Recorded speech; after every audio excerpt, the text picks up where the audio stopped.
Well, it's been a while since I've done a video blog. I'm currently freezing my ass off. I'm tired and my head hurts. It literally just turned 10 o'clock in the morning. This is the earliest I've actually been awake and functional in a very long time. And I'm currently freaking worried out of my mind. Why? Because my mother is driving my car. And there's two major issues with it right now. One, it's pretty much out of oil. Yesterday I did what ended up being a 3.5 to almost 4 hour drive. The reason it ended up being so long is because I almost burned out my engine. So here I am on I-5, getting to the Martin Way exit, headed towards Olympia. I'm gonna take the 101 interchange and come here to Ocean Shores. And this horrible burning smell fills my cabin, the cabin of my car. And it's bad enough to the point where it nearly makes me gag and puke. So, yeah, my dipstick registered minimum at best. It was like halfway through minimum. I put the rest of the quart that my friend got me the day before yesterday and into the engine, and I seem to be okay, but yeah, so I'm 1,000 miles overdue for an oil change. I haven't bought any oil. Rob bought me some, so I am okay-ish, but when I let the engine cool off for like about 4 hours and I took a look at the dipstick, I'm still at minimum. It makes me wonder just how low I was when I was driving on New Year's Eve. I was sitting there, I'm like, good gravy. But the second issue with the car is the fact that the brakes are pretty much gone. If you do not pump the brakes to a complete stop, the brakes are going to slip and you're not going to stop. So my mom is currently driving the car because in her car, if she takes the key out of the ignition, she's never going to be able to get the key back into the ignition to start the engine. So she currently has the key left in the ignition indefinitely. So the way she has the van parked is the passenger side is right up flush with the garage door. So she's actually parked sideways right next to the house. I mean, literally, you have a gap maybe this wide. I will never be able to fit in. The garage door has to be open in order to get into the car because the passenger door is the only door in the van that is unlocked. She had to have my sister in Aberdeen at 9 o'clock in the morning. I'm sounding kind of nasally at the moment primarily because I am back in a house with cigarette smoke, and I have nearly spent a month out of the house, so I'm feeling a little miserable at the moment because I'm all stuffed up in the head. Anyway, she had to have my sister in Aberdeen at 9 o'clock in the morning because my sister's getting a tooth removed. If my sister would take care of her fucking hygiene, it wouldn't be a freaking problem. All her teeth is gonna rot out. Never mind. I'm not even going there. That beside the point. When I handed my mother the keys yesterday, I could not stress enough. Pump the brakes to a stop. I even rushed to get out of bed this morning, sent her a text, pump the brakes to a stop. When the car was frozen shut this morning, as it was, my mom came back in the house, got some cold water to pour onto the car so she would actually be able to open some doors. So I jumped out of bed real quick and I told her, pump the brakes to a stop or the brakes are going to slip and you're going to crash. In my almost 6 years of driving, I have never once been in an accident. I have been extremely fortunate to be lucky enough on the road to have never been in an accident. I've had 2 speeding tickets. That's my driving record so far. It's practically flawless. I pay good attention to the road. I am an assertive driver. I brake sooner than most, particularly because my brakes are shot. Um, my mother, however, on the other hand, she's been in about 6 or 7 accidents in the last decade, and some of them are in my car. Part of my the tip of my hood, that the part that you can lift up and actually get into the engine for, through, la, la, la, is actually dented right on the front edge because she ended up rear-ending somebody. She doesn't brake soon enough. She hardly pays attention, and she doesn't seem to have any care. I learned my assertive driving from her, but I'm a lot more cautious and I pay a lot more attention than she does. Just saying. The closest I've ever come to an accident was when I was going to see my old friend. I should probably rephrase that to former friend, in Renton. And I just got off the highway, and the exit ramp is really, really short. Super short. It's super short. And, like, as soon as you get off and you turn the curve, you're, like, going into a turn lane that turns you into a street that goes off to your right. However, I needed to be in the straight lane that will go straight through the light instead of turning. So I had to, like, quickly bump my way in. And right when I did that, the light turned yellow and I had to slam on the brakes. And I slammed on the brakes. And the lady sorry, I'm having stomach spasms. The lady behind me didn't seem to stop in time, otherwise I guess I cut in front of her too quick. And she hit the brakes, and she still, like, bumped me, just barely. But it was enough that it, like, jolted. I mean, I, hit from behind. I was pretty startled. We went through the light and pulled into this empty lot off to the right, past the lights, and checked the damage. I had a crack along one of my rear lights where a piece came off the bottom of the light, and a paint smudge. That was it. That was all that resulted from being rear-ended. Just a tiny little crack in the light, and the little half-inch wide piece that was probably 3 or 4 inches long that came off the very bottom of my light, and a paint smudge. I didn't even get a dent. I'm not worried. Oh yeah, and a quarter of the light popped out, but I think I managed to pop that back in. I haven't checked on it in a while. It's been a couple of years. But it hasn't really been an issue. Paint smudge, I don't even think exists anymore. I don't know. I washed it, I think, 2 or 3 times since then.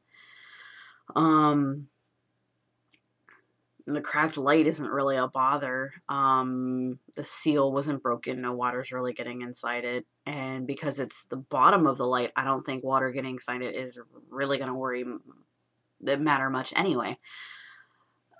That's beside the point. I've spent the last 10 minutes talking about cars. Oh my god. What the hell?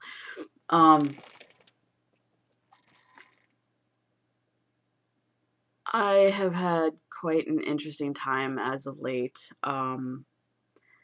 My medical issues are quickly piling up by the day. Yesterday, in fact, the torn muscle in my ribs gave way again, and I was actually put in so much pain where I actually cried for once. I'm not someone who cries, pretty much ever, for any reason. So, like, yeah, I can't even carry 20-pound boxes without tearing the muscle in my ribs even further. So I'm like highly frustrated with myself because I'm falling apart. I'm almost 27. I'm already considering myself 27. Good grief. But I'm literally falling apart and I have no way to fix it. I'm always in pain. There's nothing I can really do. I mean, my chest is so big that I always have back pains, stiff shoulders, and it's to the point where, like, I can't exercise. I can't run. I can't jog. I can't walk super long distances. I can't jump. I can't even do crunches because my chest is too big. Well, I technically could if I didn't go all the way up and I really emphasized the tension of the stomach muscles. I probably could. But the stomach muscles aren't really going to do much. I need leg power and chest size down. I am literally a 44 I cup. That is my chest. I'm always wearing 2 sports bras. Not 1, 2. And I am always refused any sort of help to deal with it. I'm just stuck on muscle relaxants and Vicodin, of all things, which I hate taking unless I absolutely need to.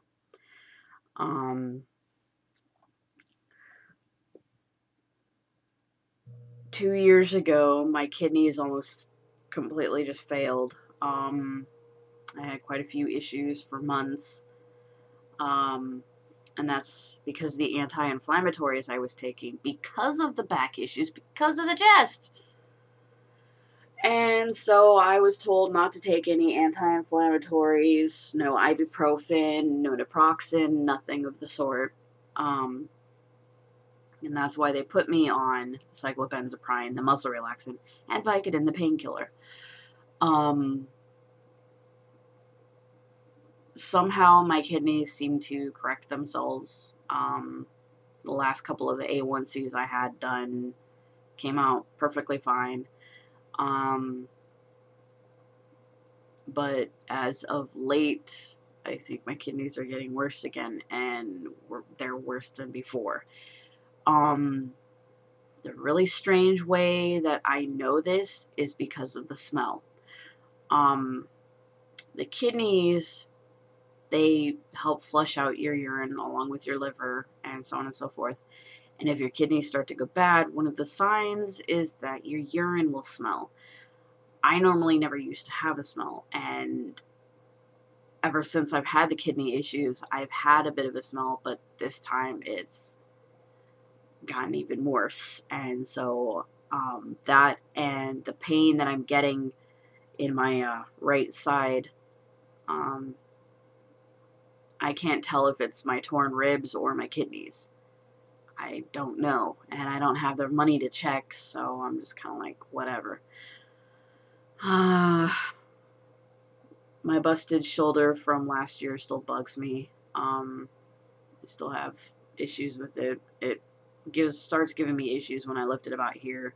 It almost locks right about here, and then I have to kind of shift it or pop it to lift it higher, and then I can do this, but I can't actually lift the upper part of my arm like this.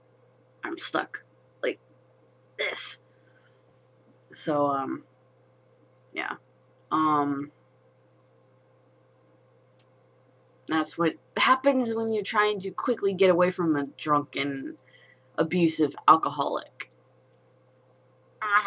You're gonna bust your shoulder by your ankle giving out on you on a freaking terminal in Washington, D.C.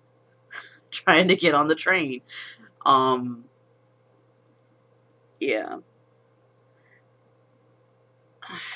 My Raynaud's is getting worse, so is the vasovagal syncope, which I think is related to the Raynaud's.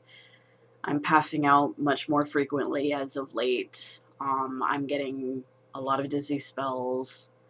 I'm getting a serious shortness of breath just climbing a flight of stairs. I mean, what the frick? I'm in a smoke-free house for almost a freaking month, and here I am climbing a flight of stairs, and I'm out of breath by the time I get to the top. It's like, what the hell? It could be the weight from my chest. I really don't know. I just know that my body is not functioning like it should. It is quitting on me. And I have no help, no money. No matter how many times I ask for help, I'm always denied. Because I also have carpal tunnel in both my wrists. I have tendonitis in this shoulder as well as rheumatoid arthritis. I have rheumatoid arthritis in my toe.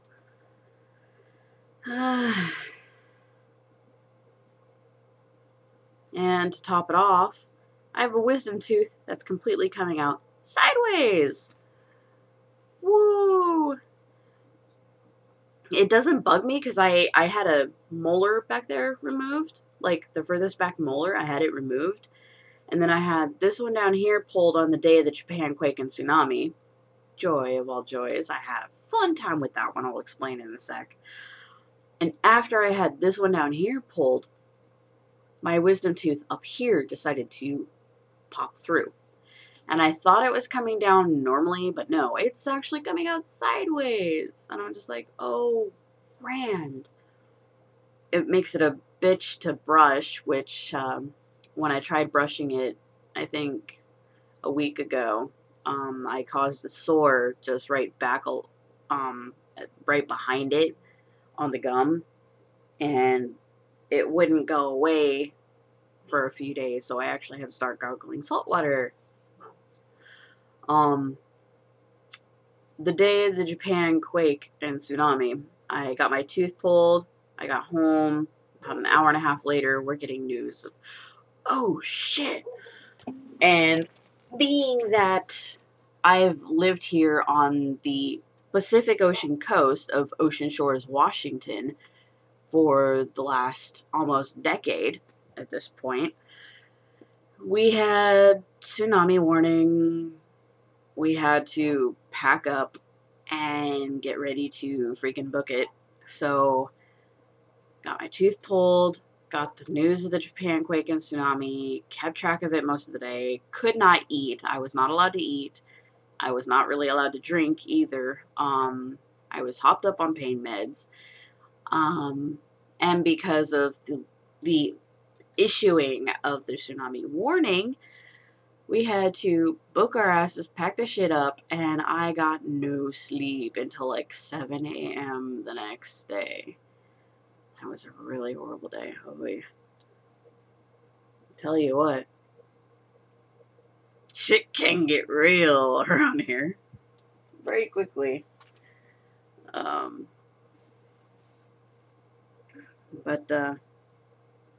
Just playing with my sword, which I need to put back in its sheath.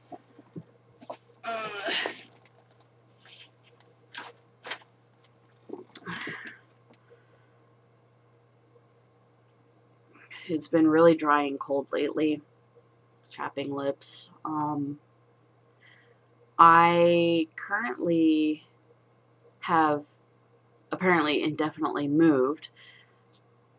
However, I'm here at my mom's place because I need to finish packing my stuff because I was not expecting an immediate move on New Year's Eve of all days. I was not expecting that. I was totally thrown for a loop on that one.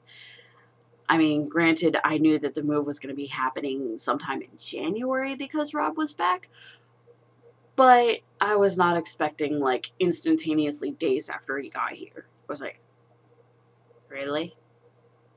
I have absolutely nothing packed, save for the boxes underneath my bed that have been there for years. I have nothing packed. Not at all.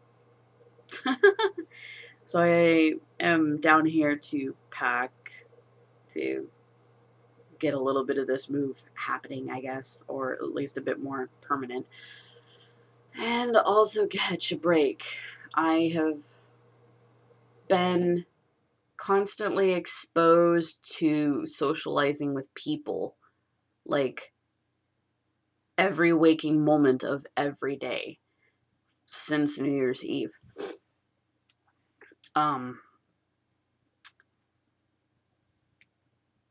I'm normally a very solitary person, so this kind of exposure is kind of overwhelming from time to time. And I'm babysitting 2 kids. I'm around my adopted sister and brother and 3 dogs, 2 of which are super noisy. Super noisy. I can't tell you how thankful my right ear is to be away from random barking at anything and everything as loud as possible. On that note, I busted my right eardrum when I was 14. I had a head cold and I got on a plane. That was a really stupid mistake, but then I didn't have any control over it. It was go or I was in a lot of trouble because that was the flight where my mother shipped me down to Mississippi because she didn't want to deal with my behavioral issues. We had moved to Spanaway. My stepdad was ill with cancer, and she shipped me down to my biological dad. A lot of good that did. But my right eardrum busted. I remember the descent to Memphis, Tennessee. It felt like my head was in a vice grip. And I remember I was 14 at the time, and I remember actually screaming. I'm not normally one to scream. I yell. I yell very loud and I have a voice that carries. I don't scream, but no, this time I was screaming. And I remember the flight attendants, they grabbed me and they literally dragged me back to the flight attendants area and they stuck styrofoam cups on my ears. They had soaking wet paper towels in the bottoms of the styrofoam cups that were like piping hot, like boiling water.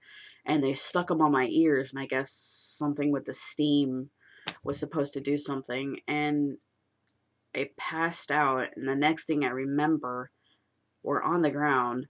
I'm on a gurney, and I've got blood pouring out of my ear, down my shirt, almost to my pants. And I'm like, okay, and I can't really hear anything. Everything's like muffled and muted. I don't know if any of you have ever had that wah, wah, wah, wah, wah. It's kind of like a muffled wah wah wah wah. It was really weird and painful. So yeah, if any of you ever go flying, make sure you're in top health or at least not congested in the head. Any head pressure, you'll burst an eardrum. Ever since then, my right ear has never really been the same. And then in 2005, when I was in Job Corps, I got a case of swimmer's ear in that very ear. And I was not allowed on scaffolding. I was in union painting while I was there, so the scaffolding thing was kind of a big deal. And ever since then, my eardrum will actually wig out at noises that are too loud or too high pitched. It will literally wig, and it doesn't hurt, but it hurts, and it's bothersome. It is bothersome. So I am very sensitive to sounds in that ear. So when the dogs at my friend's place get going, I have to take a lot of patience not to yell and just like try and level myself out. Because it is highly irritating when my ear wigs out. It's very, very, very bothersome. More than likely, I will unfortunately go deaf before I go blind. I would rather go blind before I go deaf because I am, like, addicted to music. You take away my music, you take away my sanity. I don't ever want to lose music. But more than likely, knowing the family history on my dad's side, and my ear injury, I will end up going deaf well before I go blind.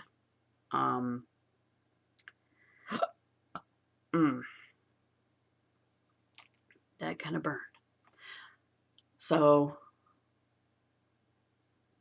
you know, the other reason why I'm here at my mom's is a break. I want a break before I'm bogged down completely and utterly. Because,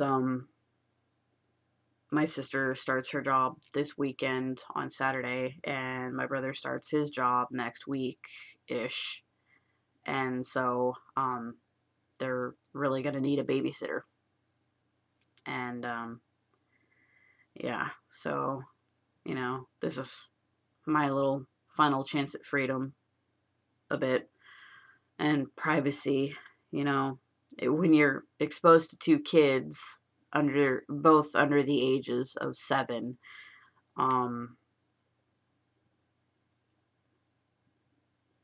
the amount of privacy you have just completely goes to the wind. First off, more so in my particular case because I don't really have much at the moment.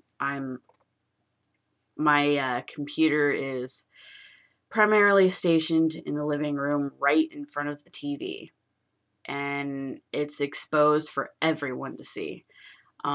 Granted, I like the ability to put my computer attached to the flat screen TV to watch movies and everything like that, but when I'm not doing that, you know, there's things I like to do on the computer that are not really appropriate for young eyes.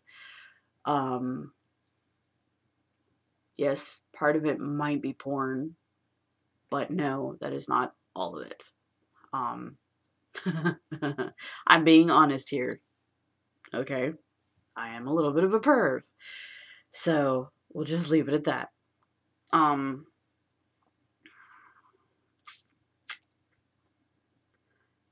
It's been kind of stressful the last few weeks, particularly because I have been battling with depression. Primarily because I'm feeling like I'm pretty much being denied the ability to make my own choice to bear a child. That and, you know, just issues with my brother when it comes to my own life in terms of how I feel about it and the fact that I want a child of my own. No matter how I break it down for any of you, there are a lot of you out there who would twist it off into me being selfish and doing it all for the wrong reasons. That's why I'm not going to bother explaining why I want a child, how I'm going to care for this child. I'm not going to go into any of that because a lot of you would not understand. It's like asking the most awesome mother on earth why she wants to be a mother. I'm not saying I would be the most awesome mother on earth. Just saying I would not be a bad one. Not at all. But most people aren't going to believe me. First off, because of how I look. What are you going to get out of a tomboyish mother? You know, everyone judges a book by its cover before bothering to get the note of the person inside. And that's always been the case for me, unfortunately.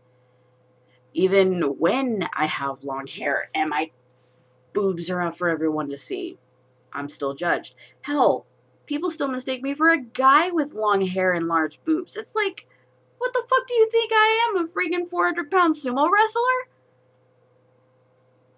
I ain't that fat. I'm 220 pounds. I mean, yeah, sure, I'm overweight, but I'm not that overweight. Whatever, point aside, I'm not gonna rant anymore. I'm ranting enough. This video is over half an hour long, which is, I think, my longest video to date. But yeah, I've been dealing with depression, but on the flip side, I have a crush. A pretty big one. um, she's amazingly cute. Way, way, way adorable. More so when she tries to hide her smile and her dimples and calls her dog over and hides behind him, which is just way too adorable. It's yeah. So part of me would like things to work out, and I kind of hope they do, but then part of me doesn't want to get my hopes up too high. I'm scared. I will freely admit that I'm scared. I don't want to lose someone else.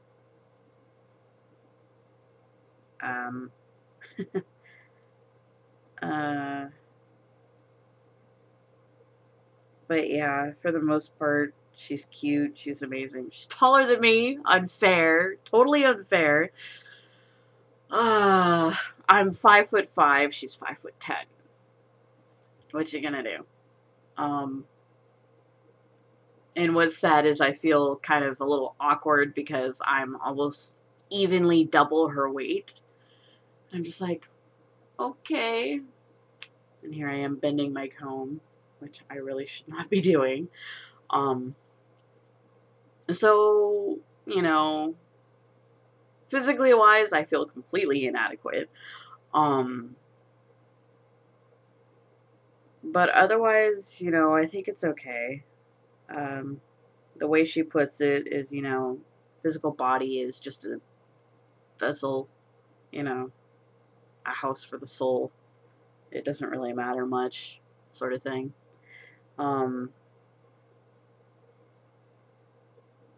So, you know, part of me is really, really happy. And so I'm like constantly battling with myself, you know, between being depressed and being hopeful and maybe a happy ending. Speaking of happy endings, Once Upon a Time.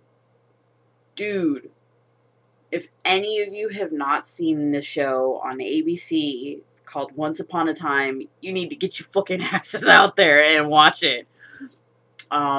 I finished season 1 the other day. I started season 2, and I'm just in here going, ah!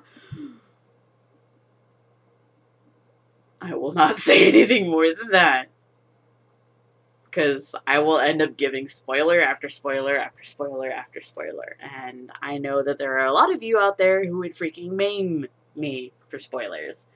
So, yeah, I'm totally not going to do any spoilers. I'm going to get off topic now. Oh, hi, my fox is over there.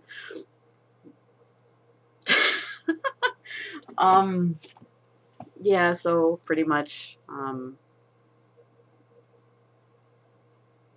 doing the move. I've got someone I've got a giant crush on. I really, really like her. Medical issues are piling up by the second, and my mother is currently out with the car, and I'm really worried that, I'm going to get, like, a text or a phone call saying, "Oh, I've been in an accident in your car." I'm not really looking forward to that. I'm sure that it's not going to happen, but it's my mother. I'll just leave it at that. So, I will get this 35-minute video finished and bid you all a good day. See ya.